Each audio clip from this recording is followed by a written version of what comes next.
And as per usual, we shall be watching the nice opening.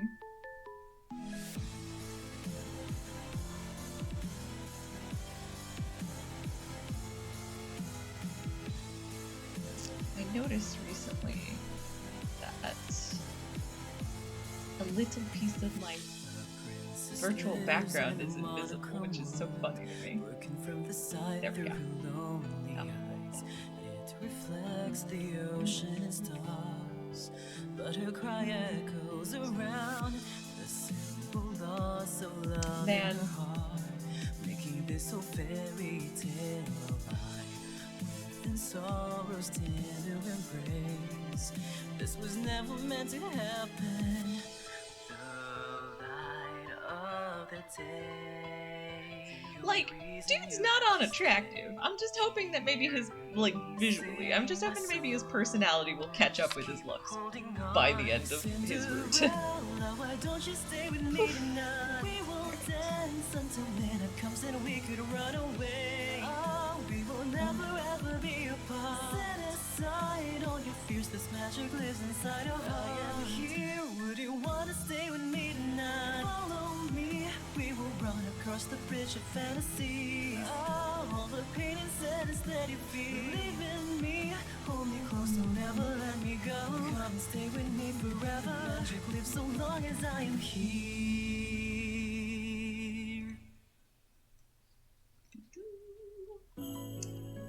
Okay.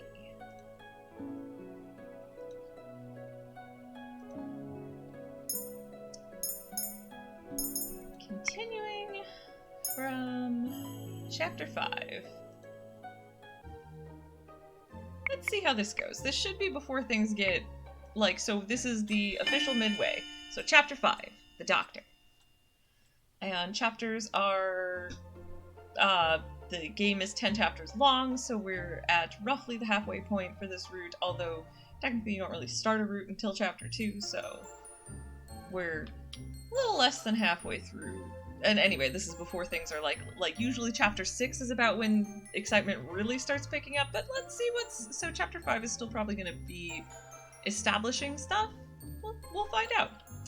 So we start with Rumpel saying, "What a brilliant day! The sun is shining, the town is full of laughter, and I have my sweet princess here to accompany me." I cannot help but groan at Rumpel's optimism. Lucette. "Because we were both sent out to run errands." Rumpel. "Because everyone thinks we make a wonderful couple." Lucette. "No, because we're partners." Rumpel. "Partners, a couple, it may as well be the same thing." Well, in terms of how this game has been working, he's not wrong, I'll admit. Lucette, thinking to herself. Half of the time Rumpel says some deep things, but then he says things like that. It's like he has two personalities. Out loud. No, it is not the same thing at all. I take out the list and scour it for the things we need to buy. More than half of it is already crossed out. I glance at the bags Rumpel is carrying. He refuses to let me carry any of them, insisting that it would be impolite to force the load on me. Lucette, thinking to herself. That leaves me with list duty. This is a lot more laid back than what I have to do at the Marchen. I kind of enjoy, I seem to remember I started me having a whole thing about how they, the different love interests and how they approach things, but, it's funny to go from Karma, who makes Lucette carry everything for the first quite a while of the shopping trips, to Rumpel, who insists she doesn't carry a single thing. It's just interesting how Karma and Rumpel have similarities, but they're just so, at the end of the day, so different. I don't know, I think that's cool. Lucette, out loud. Okay, now we have the general medicine restock for Annis. Rumpel. My area of expertise! Never fear, my sweet princess, I will find everything we need. Lucette. We already have a list. But Rumpel just hums enthusiastically as we continue on our way, and I am not entirely sure if he heard me or not. We arrive at the little medicine shop in the central plaza. A man exits through the front door, coughing so loudly people turn their heads to stare at him.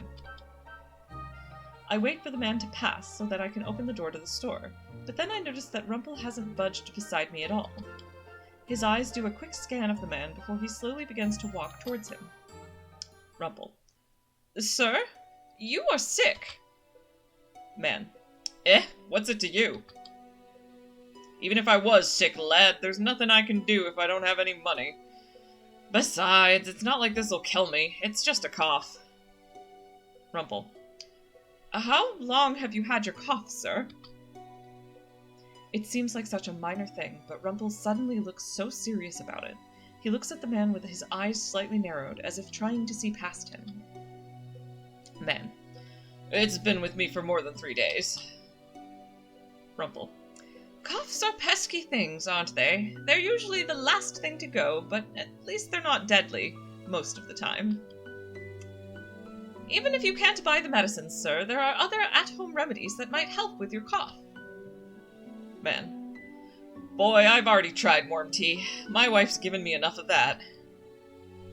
Rumpel. Water is good for your throat too, sir. Any kind of steam works too. If the cough is riddled with mucus, it'll be easier to expel with steam. When you can't afford the medicine, sometimes the simple things will help. And coughs stay for a while, so don't fret if you can't get rid of yours immediately. Man. Well, I appreciate the advice. Not exactly what a doctor would tell me, but it'll have to do. Rumpel. Silence. Okay, I'm really happy for this. So far, Rumpel has just been cheerfully optimistic, only threw out one silly flirt line, and is being a helpful doctor person. I'm here for this. I hope this chapter, fingers crossed for this chapter, continuing with likable Rumpel. Rumpel. Silence. The man thanks Rumpel before walking off. I notice Rumpel looking down at the ground, a rather forlorn expression on his face. Lucette. Is what he said true? Rumpel. About what, princess? Lucette. About doctors not giving advice about at-home remedies. Rumpel. Most of the doctors don't believe in such things. They always think that medicines work better than at-home or herbal remedies. The medicines do help, but sometimes they aren't necessary. Lucette. Yet you just gave him advice. Rumpel. Not everyone can afford medicine. Being a doctor means helping people, not taking advantage of their sickness to steal their money. Yeah, alright, this is definitely a good angle to make me like Rumpel. Thank you, game. Thank you, game. Yeah. And, like, he's not wrong on so many levels here. Lucette thinking to herself. Money was never a problem at the palace. Whenever I was sick, the palace staff made sure I had the best and most effective medicines. Out loud. Do you remember what you were like as a doctor? Rumpel. I wanted to help everyone that showed up at my doorstep. Sometimes I couldn't, and it frustrated me. I prescribed medicines when necessary, gave advice other times, and when things were dire, I performed small operations. Lucette, thinking to herself. He does seem a lot more serious when he is talking about health. Rumpel was silent for a few moments before his eyes light up once again. Rumpel. Anyway, shall we go stock up on our medicine? Lucette. I thought you said medicine wasn't always helpful. Rumpel. Because it's not, but I also know that Anna uses mostly herbs and that she tries to handle things without too much medication. She's quite capable. Also, like Lucette, medicine isn't always necessary. Sometimes it is necessary. Oh, hey, related to that, I did forget to mention, I've got the banner up there. I am fundraising for the National Alliance on Mental Illness, which does a lot of work with trying to destigmatize mental illness. So I'm doing this for Mental Health Awareness Month. So if you happen to have the ability to donate, it would be very appreciated. We enter the shop, and in no time at all, Rumpel spots the items on our list. We use up the rest of our money to buy the medicines and remedies that we need, and then we begin to head back to the tavern. On the way there, Rumpel strikes up a conversation again. Rumpel. So, princess, have you given any thought to what I said before? Lucette. About what? Rumpel. You've already forgotten? About making people happy. Lucette. What? Rumpel.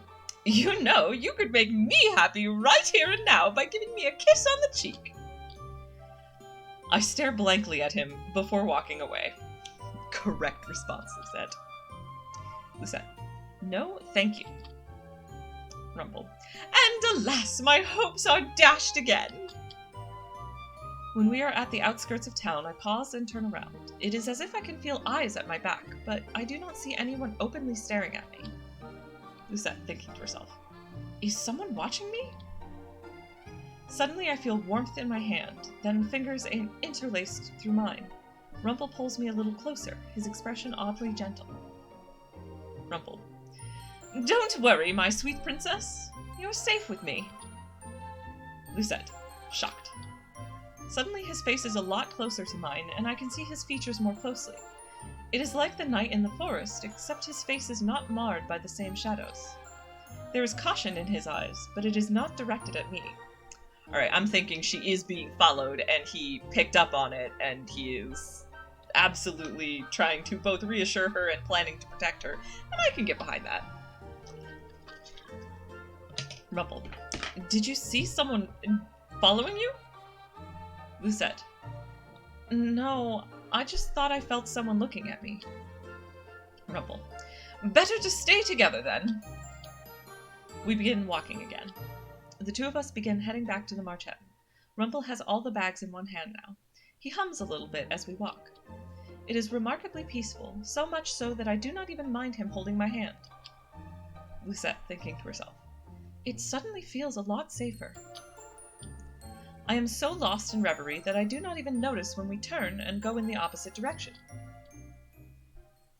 Lucette. This is not the way back to the Marchen. Rumpel. On the contrary, it's just a more scenic path. Don't you like the forest, princess? The shafts of light coming in through the canopies, the soft blades of grass that tickle your ankles. It is such a romantic place. Lucette, thinking to herself. No matter what he says, this path does not lead back to the Marchen. It is not a scenic path, or a path at all. Alright, well, choice time, so...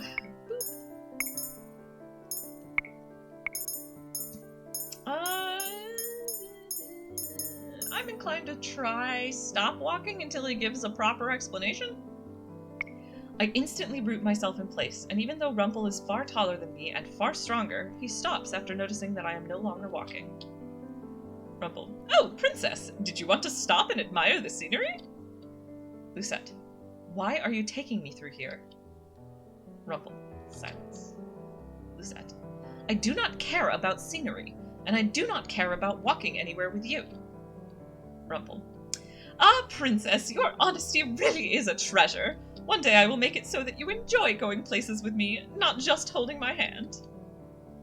Lucette, shocked. I quickly slide my hand out of his, my face feeling somewhat hot. Rumpel. Ah, there's the sweet rosiness to your cheeks. Lucette, you never answered my question. Rumpel. It's a detour. We were only going to be in here for a few minutes. If you thought you saw someone's eyes on you, it's better to divert their attention away from the Marchen. And before you say it's dangerous, yes, it is. But we're still not far enough away from town to worry about safety. And I believe I can protect you. Okay, so I chose correctly. Lucette being assertive seems to actually be the right call, which I appreciate. Lucette, silence. Rumpel.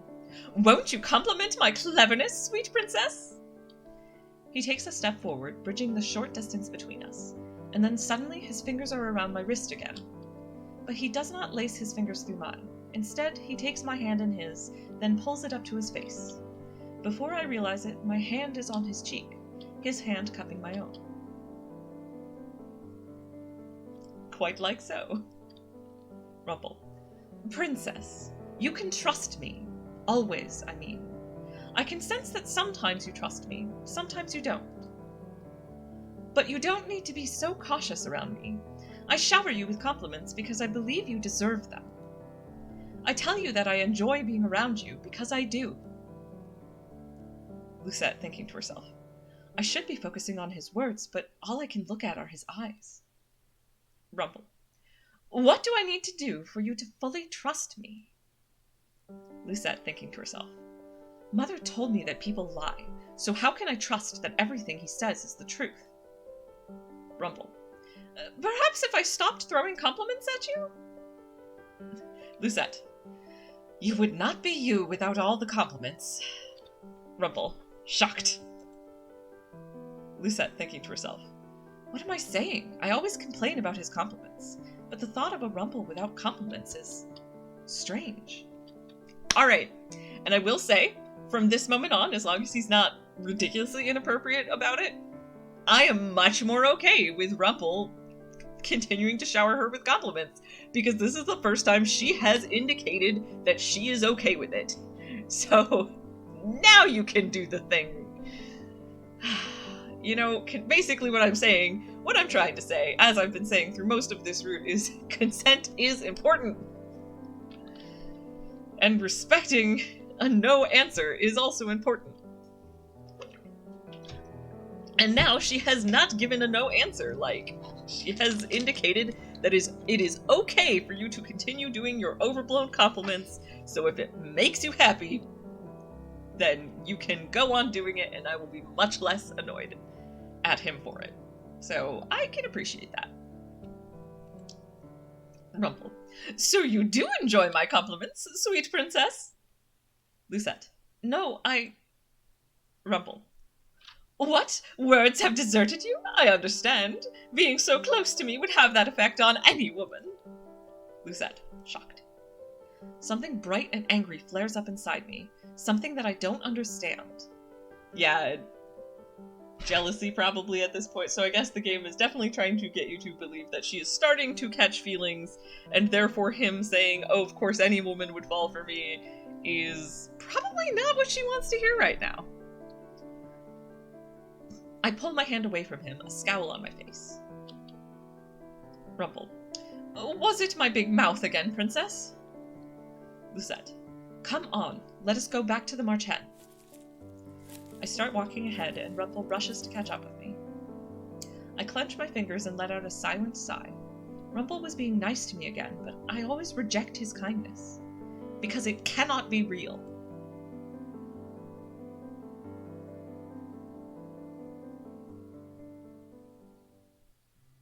Days go by. I consider Rumpel's advice, but I refuse to flirt with anyone again. Lucette, thinking to herself, but I have no idea how to make anyone happy. Rumpel told me that I cannot make anyone happy without knowing anything about them and listening to them, like I did with Annis, but what reason do I have to listen to people? Lucette, thinking to herself, this is so frustrating. Days later, Rumpel and I sit at a table waiting for our work orders.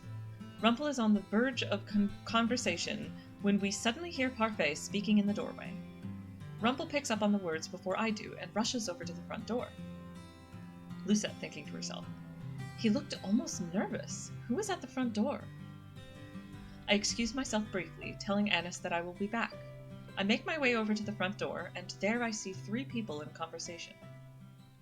There is Rumpel and Parfait and a very pale man. The pale man looks like death itself, like he might just keel over.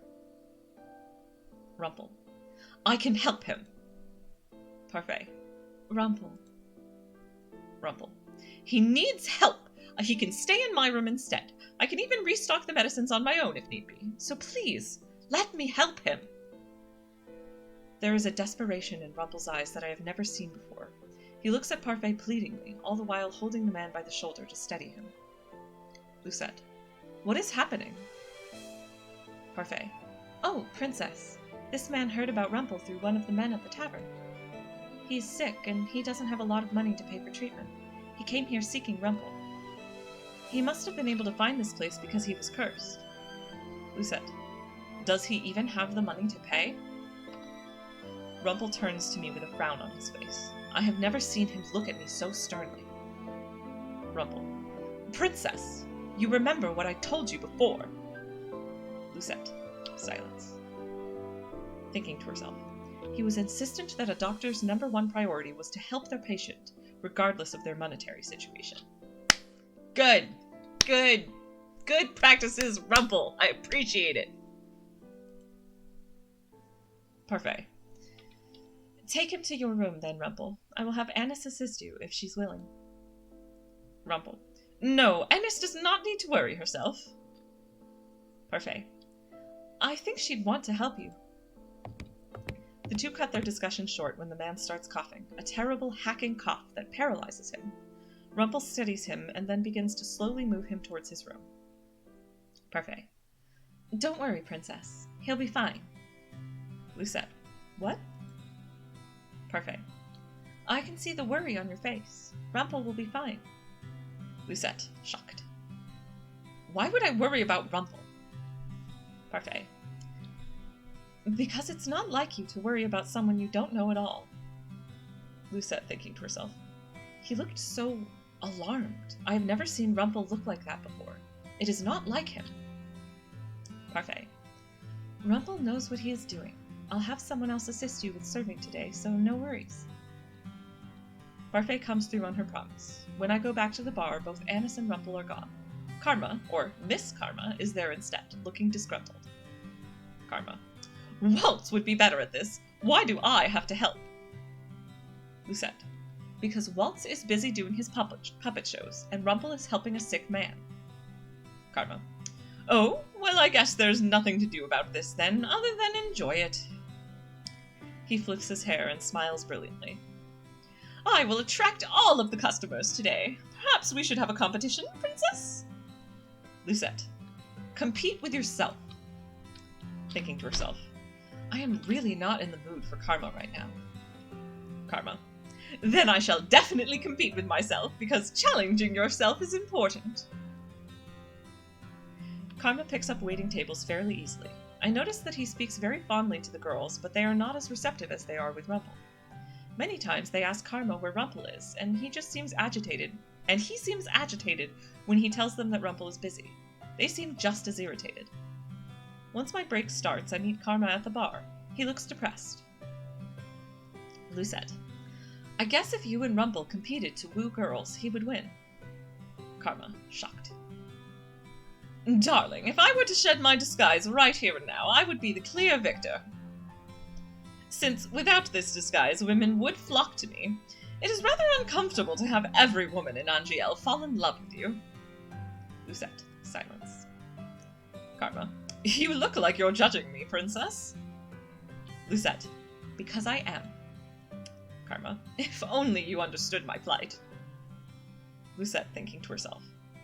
Karma and Rumpel may speak similarly, but they are still so different. Karma is the type to complain. Rumpel never complains.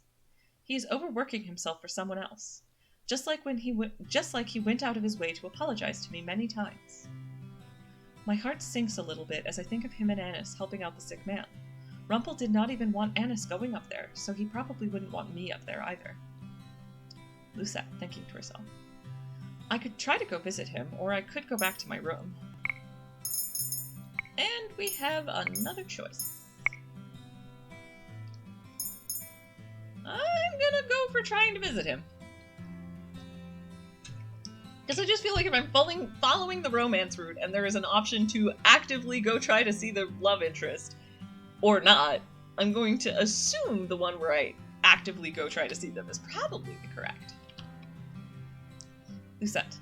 I think I'll go check on him. Karma. Check on Rumpel? I hadn't realized I was speaking aloud. I look at Karma, who furrows his eyebrows at me slightly. Karma. I honestly don't know how you can stand him as a partner. Lucette. Why do you dislike Rumpel so much? Karma. A lot of things, Princess, but that fight is between us and doesn't involve you. Lucette. Then do not involve me. You have no need to comment on us being partners. Karma looks at me, wide-eyed and a little shocked. Then a sort of knowing comes into his eyes and he smiles just a little bit. Karma. Yes, I think you should go visit him, because otherwise you wouldn't be able to get him off of your mind, would you?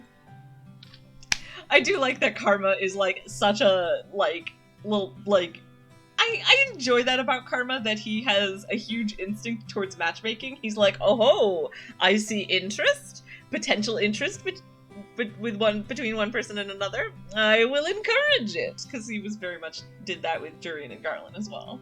So I like that the moment he's like, oh, Lucette seems maybe that kind of interested in Rumpel. I must encourage this. Lucette, shocked. He laughs a little before picking up his tray and rushing off to continue his shift. I slowly make my way upstairs, my feet feeling heavy. Lucette thinking to herself. For some reason, I feel like Karma was right. I make my way over to what I think is Rumpel's door. The door is slightly ajar, and I hear hushed voices on the other side. Lucette thinking to herself. Those voices definitely belong to Annis and Rumpel. I slowly push the door open and quietly step inside. Rumpel and Annis are standing over the man who is covered in blankets and coughing. A series of bottles sit on the table close by. Rumpel. None of the herbal remedies are working. We need a medicine for this. Annis. I'm sorry I don't have any more money to offer, Rumpel. Rumpel. Annis, please don't sound so sad. You've already tried helping as much as you possibly can. It's my fault for promising to buy the medicine that we need. I glance at the table where a list is sitting. Beautiful cursive handwriting details everything that the patient needs. Everything is circled except for some medicine at the very bottom that has a star next to it. Lucette thinking to herself, is that Rumpel's handwriting? Suddenly the two of them turn. They both look shocked to see me. Rumpel. Princess, what are you doing here? Lucette. I came to see how you were doing. Rumpel. Princess, I'm fine, but... He glances down at the man on the bed. Annis sighs out a little bit. Annis. We've given him what we can, but the one medicine that we need is something we can't afford. Rumpel. Even with the money I'm getting from Lady Parfait, it isn't enough. I walk into the room and glance at the list. I look over at the total for the medicine, then at the coins on the table that I hadn't noticed before. Lucette thinking to herself, did Rumpel use all his money for this stranger? Lucette. What will happen if you do not get this medicine? Rumpel. Without this, the infection will spread, and he could... He goes silent as the man starts coughing again. I can read the answer in his eyes, even if he won't say it. The man could be in terrible danger. He could even die. Lucette thinking to herself. Rumpel looks defeated. He does not look like himself at all. I glance at the coins again, then at the list. Without a second thought, I grab both the list and the coins. Rumpel, shocked. And I am so sure that this is going to be Lucette's first good deed, because she is going to... I'm pretty sure she's about to contribute the rest of the money that's needed for the medicine, not because she cares about this random stranger, but because she cares about Rumpel, and it is an act of goodness, like literally an act out of the goodness of her heart. It is something she is doing that she doesn't have to, that is purely for the sake of another person, so I would be shocked if she doesn't get a good deed for this. Rumpel. Princess, what are you... Lucette. I'll be back. I leave the room, even with Annis and Rumpel protesting behind me. I make my way to my room, where I pick up the bag of coins that the king gave me when I went to the palace on the day I was cursed. Then I head for the door. I immediately head for the medicine store that we always frequent. I count out the coins that I need to buy the medicine. Lucette thinking to herself, this will take all of my money, but it wasn't as if I was going to use it for something else. I rush back to the Marchen with the medicine in a little bag, hoping that this is the one that Rumpel needs. It is dark by the time I get back to the Marchen. I make my way to Rumpel's room again, and notice he is sitting on a stool beside the patient's bed, looking at him forlornly. When I enter the room, his eyes go wide. He seems even more surprised when I hand him the bag. Rumpel. Princess, is this... He opens the bag and lets the little vial roll into his hand. Rumpel, shocked. How did you buy this? Lucette. I combined your total with the money I had left. Rumpel just stares at me, clearly flabbergasted. Then his expression morphs into something softer, something more relieved. He steps forward, and suddenly his arms are around me. Lucette, shocked. He grips me tightly, and then I hear his voice in my ear. Rumpel. Thank you so much, Princess Lucette. My heartbeat picks up slightly. It is so loud I think Rumpel might hear it, but when he pulls away, he does not say anything. Rumpel. I'll have to thank you for this later, Princess, but for now you should leave. I don't want you to get sick. I am too dazed to disagree. I nod my head quietly before moving stiffly towards the door. I glance back at Rumpel one last time, noticing that he is checking the man's temperature. I just want to say, I find that I like a lot of things about this chapter, including, okay, yes, it is totally a fact that America's healthcare system is pretty messed up, but I am really, really here for crowdfunding people's medical fees. We've talked about this before, but, absolutely, if you are really, really sick, and you're worried you don't have the the money to get medicine, to go to the doctor, to go to the ER, first of all, I did confirm this, if you go to the ER and they give you a medical bill that you can't pay, you don't have to pay it. I think Anna was saying as long as they treat you, but, if they give you a treatment at the emergency room and you cannot pay for it, you do not have to. So go to an emergency room if you need one. And, buy your medications. Go to your doctors. I'd like everyone to live in an area of the United States where you can get healthcare even if you don't have an income.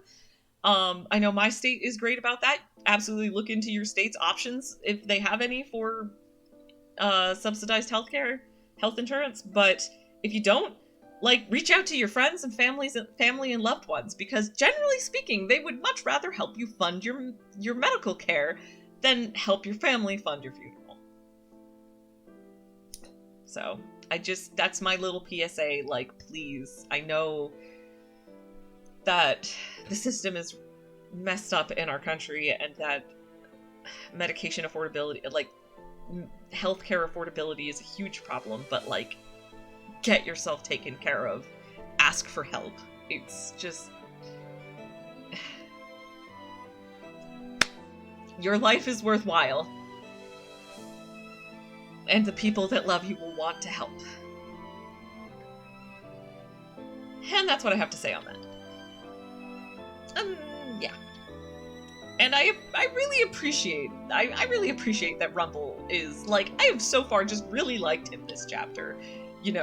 Especially as a everybody deserves treatment stance is one I can really get behind. The moment I leave the room, a flash of light emanates from my chest. I absently touch the glass slipper at my neck, and then pause as I stare down at it. I feel a soft gasp leave my lips when I notice the fragment of a second slipper. And, of course, that was her first good deed. Lucette. I got my first good deed. Lucette, thinking to herself. I bought the medicine for Rumpel, but I only added in a few more coins to buy it. So what I did today was considered a good deed? I'm confused, but at the same time I am pleased that I actually managed to get a good deed. Lucette, thinking to herself. Now I only need 2 more. Yeah, I really think a lot of it is it's just a matter of Lucette connecting with her own empathy. It's not that she doesn't have it, it's just that she was trained to ignore it by her really shitty, abusive mother. The next day I go down to the tavern area to begin my work, but I am there a little early. Waltz is working on his puppets at a table, eyebrows furrowed in concentration. When I walk in, he looks up at me and smiles. Then he raises his eyebrows. Waltz. Princess, congratulations! You got your first good deed. Lucette. I did. Waltz. I knew you could do it. I nod in response. His praise makes me feel oddly proud. I continue my usual work, keeping an eye out for Rumpel as I work my shift, but he never appears. A few days go by, and it is only after the man leaves, looking a lot healthier and stable than he was before, that I finally see Rumpel. He and the man speak at the front door to the tavern. Rumpel. No, really, sir. I couldn't take anything from you. Man. Nonsense! You saved my life. I need to pay you back somehow. The man is holding money out to Rumpel, but Rumpel just shakes his head. I notice that there are dark circles under his eyes, and that he looks tired. Rumpel. I didn't help you for the money. Man. But I insist!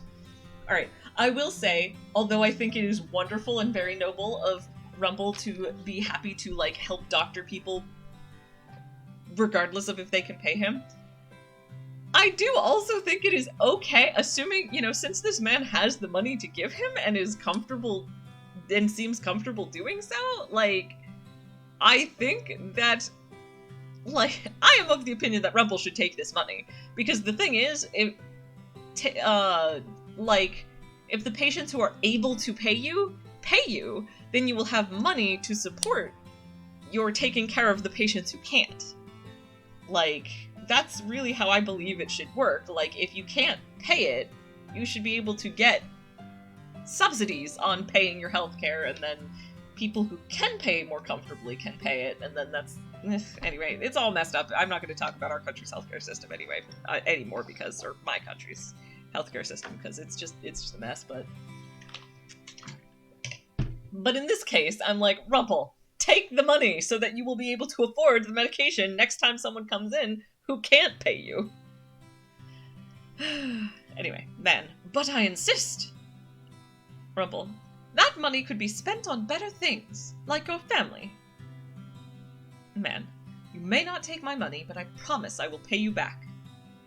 Rumpel, your health is all the reward I need, I promise. Man, I can't thank you enough. After the man leaves, I approach Rumpel. He turns to me and leans against the door, his smile still tired but bright. I mean, I guess I can actually see a justification for, like, Rumpel feeling uncomfortable taking the money because he's not officially practicing as a doctor. So I could see that making him feel extra weird about taking money from people, but I still just think, you know, take the money from the people who can afford it so you can help the people who can't. Rumpel. Ah, princess, come to heal my weary body, perhaps. I would so love another hug. Lucette, shocked and blushy. My face becomes hot at the memory of Rumpel's hug from the other day. Rumpel. Ah, the natural rouge of your cheeks is so sweet, princess. It makes me feel infinitely better. And your necklace seems different? I reach up to touch the pendant. Lucette. Every time I get a good deed, a piece gets added to my necklace. Rumpel. Oh, right! You helped with the medicine the other day. Of course that was a good deed, princess. It was very selfless of you. Thank you again for that. Lucette. That man tried to thank you too, but you refused his money. Why? And why did you spend your money on him? Rumpel. Because life is invaluable, princess. No amount of money could ever be more important than a person's life. Yes! Yes! No amount of money could ever be more important than a person's life. Cannot agree harder. Cannot agree harder. This is, in fact, a really good angle to make me, like, not just tolerate Rumpel, but really actively like him. Like, no, really, this is really, really making me actually like him. Like, actively like him. Lucette. Even if it is someone you do not know? Rumpel. Yes, because everyone has a life, princess. They have loved ones, families, sweethearts. And if I can help them, I will. And I will gladly spend any amount of money to do so. Lucette. Okay, fine. But why did you not accept any money from that man? Rumpel. Because no amount of money. Lucette. You needed that money. How are you going to buy more medicines without any money? Rumpel's eyes widen. He was clearly not expecting me to ask that question. Rumpel. Oh, okay. This is fair. This makes me more sympathize with Rumpel's decision to not take money from him. Rumpel. But he said before that he didn't have much money, and it was true. I cannot take money from him when he doesn't have much of it to begin with. Alright, I rescind my earlier statements. I with the context that Rumpel knew that this guy was very, like, struggling with money and ill-equipped to actually pay him, I respect his decision to not let him.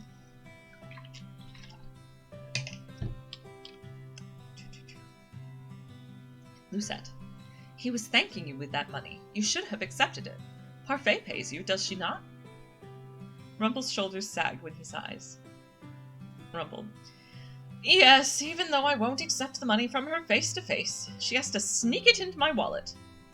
Oh, okay, dude, okay. Now I'm back to having a bit of a issue. Like, you are working in the Martin and getting room and board and a small stipend, and that's for your work that you are doing. You're doing legit work, including, like, not just being wait staff, but, like, helping with her medications and stuff. It is totally reasonable for her to pay you. And she is not, like, I mean, she is... It's implied that she doesn't have a ton of wiggle room, but she's not in the red, and she's running a reasonable business. So, like, there does hit a point where it is okay to accept money. Like, I am wholeheartedly on board with him not accepting money from people who can't afford to give it to him. But being paid for your work is a reasonable expectation. Lucette. If she does that, why not just accept it from her? Rumpel. I'm trying to make a statement, Princess. Lucette. And Parfait does not seem to care because she sneaks the money into your wallet regardless. Rumpel. You have a point there. Lucette. You're stubborn. Rumpel. And that seems... I think Lucette has hit the nail on the head. I think that is the whole thing that is going on here, is that Rumpel is secretly an extreme... Maybe not so secretly. Turns out Rumpel is an extremely stubborn dude, and I can appreciate that in some contexts more than others. Rumpel. We both are. He's also not wrong. Lucette. Silence. Rumpel. Now, I have a question. Why did you use your money on that man? You knew nothing about him. Lucette. Silence. Rumpel. Did you do it for him? For yourself? Or... for me, perhaps? Lucette. Shocked. Rumpel grins at me mischievously. Even with the tired eyes, I can still see the bright cheer in them. Rumpel. Hit the nail right on the head. Again, you're becoming easier to read, my sweet princess. Well, no matter why you did it, thank you. That medicine was necessary to help that man. Lucette. I still think you should have accepted money from him. You helped him and did him a service no one else would. You should have accepted his gratitude. Rumpel. Princess, I told you. I cross my arms and frown at him. Lucette. You're so stubborn. Rumpel's smile falters, and he just looks at me sadly, almost guiltily. For some reason, the sight of him in such a state makes my heart sink. Lucette. Wipe off that frown. You look better with a smile. That was Lucette being very cute in her own tsundere way. Rumpel stares at me, shocked. Lucette, thinking to herself. Why is he staring at me like that? Rumpel. You like my smile? Lucette. What? I did not say I... Rumpel. You like my smile, and you complimented it too! Princess, you have no idea how much this means to me! Rumpel throws his hands in the air. I resist the urge to roll my eyes at the exaggerated action. Lucette. You get compliments all the time from women. Rumpel. Yes, but none as honest as yours. That compliment is valuable because I know you absolutely meant it. So I will keep those words close to my heart because they are precious to me. Lucette, thinking to herself. It wasn't anything like the spectacular compliments he gives, yet he still looks so happy. I mean, I think he explained it exactly why, like, it makes a lot of sense. Lucette is not a person who gives out compliments lightly. Like, if she says something positive about you, you know she damn well means it. So even without either of them catching feelings. I think it would be totally legit for him to be, like, take compliments from her, like, especially strongly. Like, and I appreciate that, because it's like, you know, you take the compliment in the, like, it just, I don't know, like, you know, he knows that when there's casual, harmless flirtation compliments, those are fun, but they're totally different than earnest, I only say positive things about people if I really think it kind of compliments. They are, and the second is actually in many ways more valuable, I think, and clearly so too does Rumpel. Parfait. You two seem to be getting along. Actually, maybe it's like, you two seem to be getting along. Probably more in that tone of voice, yes. Parfait appears behind us with a smile on her face. Parfait. Sorry to interrupt, but Lucette, Karma is slowly drowning in table work. Would you help him? Lucette. Yes, of course. Rumpel looks disappointed as I am sent back to the bar, where Karma expresses immediate relief that I am back. Rumpel retires to his room early that day, and he is given the day off. Both Delora and Parfait can see the tiredness on his face just like I can. He does not reappear for the rest of the day. At the end of my shift, I retire to my room. When I get downstairs the next morning, I am met with a familiar sight.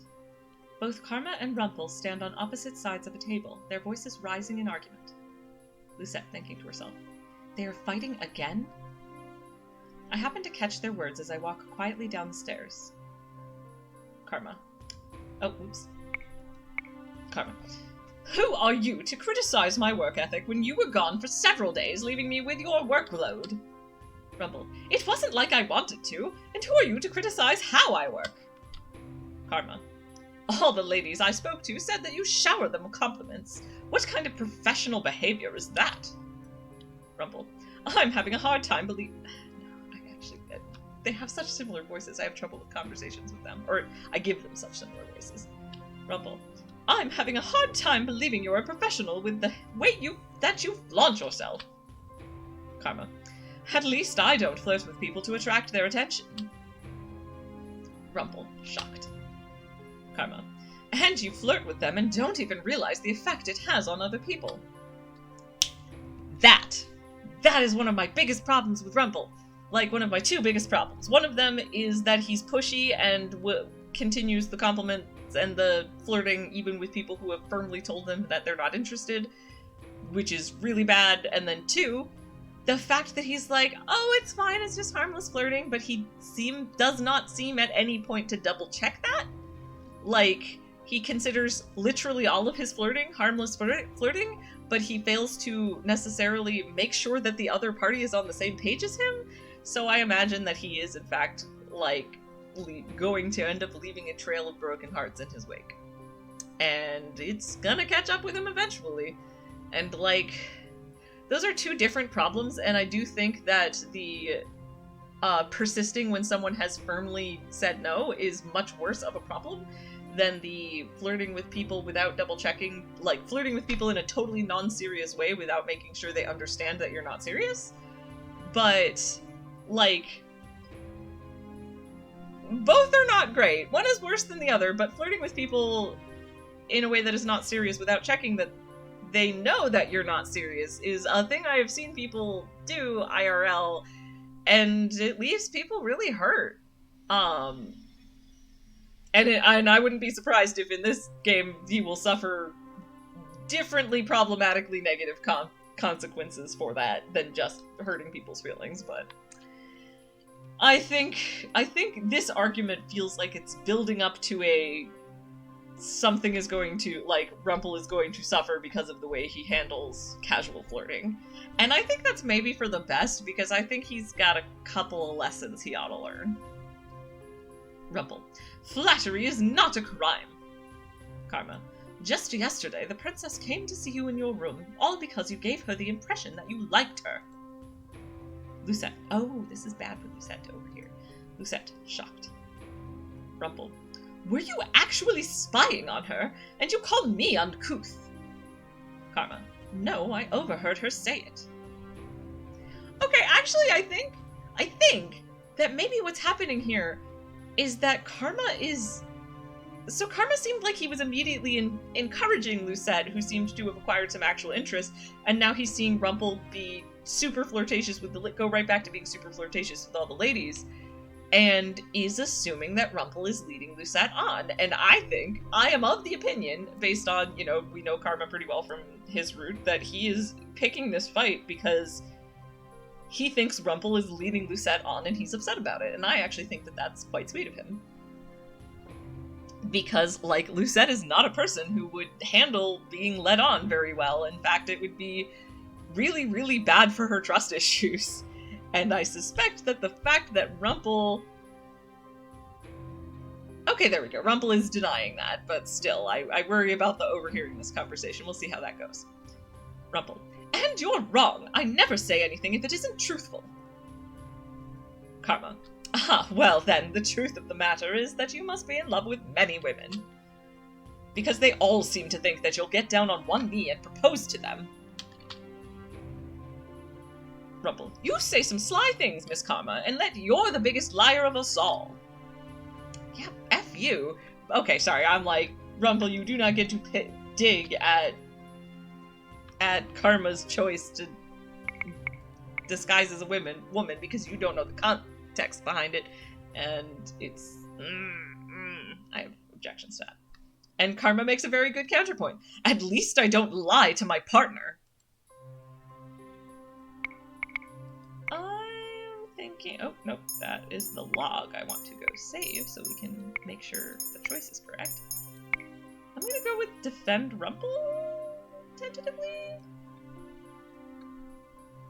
Yeah. Given Lucette's thought when choosing Defend Rumpel, I'm gonna lean into it. Like, Karma's not wrong. Like, the fact that all these girls think that he's serious, like, just, like, is a huge problem. And just because the words he's saying are not lies doesn't mean that he isn't implying something that is a lie for most of them, and that's its own problem. But, like, also... So Karma is right, but... Like, he is wrong, I think, specifically with Lucette, because I think Rumpel is catching earnest feelings for her. But I can basically, what I'm saying is I see both sides. I can sympathize with both sides on this argument. Lucette, thinking to herself. Rumpel tells me that he never lies. He tells me that he wants me to trust him. Though I still find it hard to believe, I do want to trust him. I walk down the rest of the stairs and stop at Rumpel's side. Both men look equally surprised to see me there. Lucette. Rumpel has never lied to me yet. Karma looks up and stares at me for a few moments, looking startled by my sudden appearance. Then he sighs. Karma. Princess, a man that flatters everyone doesn't flatter anyone. Lucette. At least he's not so conceited that he flatters himself constantly. Karma, shocked. I mean, she does kind of have him there. But, again, Karma's not wrong. Rumpel, silence. Karma, such a sharp tongue you have, princess.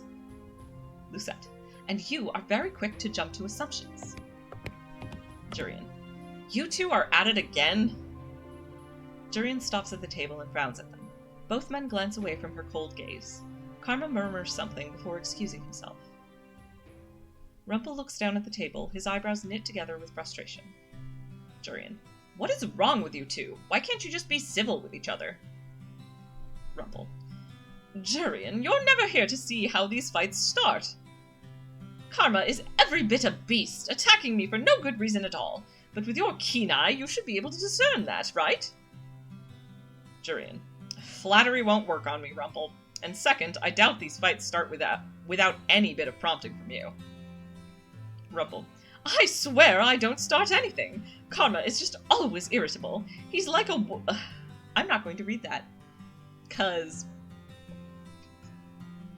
that line makes me mad. That line makes me mad, but I'm blaming the writers and I'm skipping it. Bye.